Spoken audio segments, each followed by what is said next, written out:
Forme numéro 1. Les actes sexuels exhibitionnistes. Il est dit dans le verset 32 de la sourate 17 « Et n'approchez pas le coït exhibitionniste, zina ». C'est un coït obscène et une mauvaise voie. Cette forme est visible.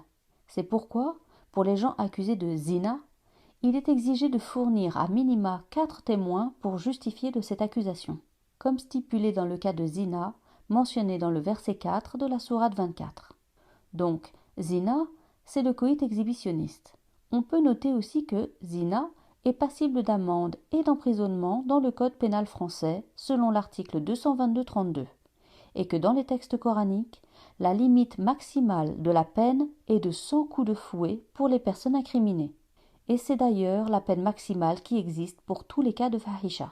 De surcroît, la peine de mort par lapidation est une inspiration des pratiques judaïques. Et pour les adeptes des moratoires, pas de notion de moratoire sur ce qui n'existe pas dans le référentiel, l'islam. Forme numéro 2. Le mariage avec les belles-mères. Il est dit dans le verset 22 de la sourate 4 « Et n'épousez pas celles qu'ont épousé vos pères parmi les femmes, excepté ce qui est passé. » C'est un coït obscène, détestable et une mauvaise voie. Ce type de coït obscène est révolu. Nous ne pensons pas qu'il existe des cas semblables dans nos sociétés contemporaines. Il reste toutefois interdit par le décret. Forme numéro 3. L'adultère. Avant de citer le verset 19 de la sourate 4, il est à noter que le verbe warata, conjugué dans le verset par tarethu, est souvent traduit à tort par hériter, et a pour sens en arabe acquérir ce qui est à autrui par lien de parenté ou pour une cause. Ainsi que le mot ma'rouf a pour sens en arabe connu en bien et qui rassure, car ce qui est connu en bien apporte la réassurance et donc la quiétude. Revenons au verset 19 de la sourate 4. Ô ceux qui ont cru, il ne vous est pas licite d'acquérir, tarethu, ce qui est aux femmes par contrainte. Et ne les forcez pas afin de partir avec une part de ce que vous leur avez donné, excepté si elles s'adonnent au coït obscène prouvé. Adultère. Dans les textes coraniques, fahisha mubeyana. Et partagez la vie avec elles avec réassurance, ma'arouf. Car si vous les détestez, alors peut-être que vous détestez quelque chose dans lequel Allah fera bien en nombre. Ce verset s'adresse à ceux qui détestent leur vie en couple et cherchent un prétexte pour le divorce. Et le contexte de divorce se comprend d'ailleurs encore plus clairement à la lecture des versets qui suivent celui-ci. Forme numéro 4. L'homosexualité masculine. Cette forme est mentionnée dans plusieurs versets. Il est dit dans les versets 80 et 81 de la sourate 7 « Et Lot, quand il dit à son peuple « Vous vous adonnez au coït obscène tel qu'aucun ne vous a précédé en ça dans les univers. En effet, vous allez aux hommes par désir au lieu des femmes. Plutôt, vous êtes un peuple inattentif transgressif. » Il est dit dans le verset 16 de la sourate 4 « Et les deux masculins, l'adani, d'entre vous qui s'y adonnent, au coït obscène ou fahisha, déconsidérez-les. S'ils reviennent et réparent, se repentent, laissez-les. Allah est accueillant au repentir, miséricordieux. » Forme numéro 5 et 6. Les coïts partagés en groupe et la bisexualité. On retrouve ces deux formes dans deux versets. Dans le verset 5 de la sourate 5, il est dit « Aujourd'hui vous sont licites toutes choses bonnes, et la nourriture des gens à qui a été donné le livre, licite pour vous, et votre nourriture, licite pour eux, et les protégés, situation sociale avantageuse parmi les croyantes, et les protégés, situation sociale avantageuse parmi les gens à qui a été donné le livre avant vous, si vous leur donnez leur compensation, protecteurs et non partageurs en groupe, musafihin, et non preneurs de prise, bisexuels. Et celui qui œuvre pour contrer la croyance, alors vainc son travail, et sera dans la dernière vie parmi les perdants.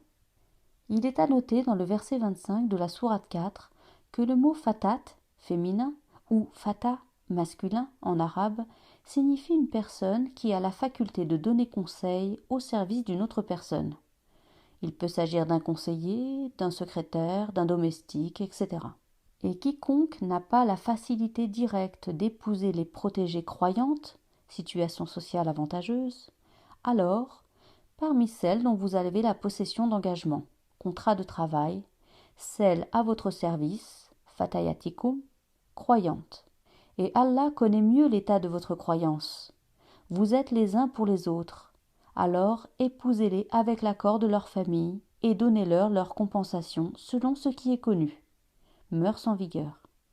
Elles, protégées, dans le cadre du mariage, non partageuses en groupe et non preneuses de prise, bisexuelles. Et lorsqu'elles sont protégées, dans le cadre du mariage, si elles s'adonnent au coït obscène, alors elles supportent la moitié de ce qui est sur les protégés, situation sociale avantageuse, de la punition. Cela, pour ceux qui craignent la dureté de l'abstinence parmi vous. Et si vous patientez, c'est mieux pour vous, et Allah, pardonneur, miséricordieux. Si la première partie de ce verset traite des formes numéro 5 et 6, la seconde partie rentre dans le cas de la forme numéro 3, l'adultère.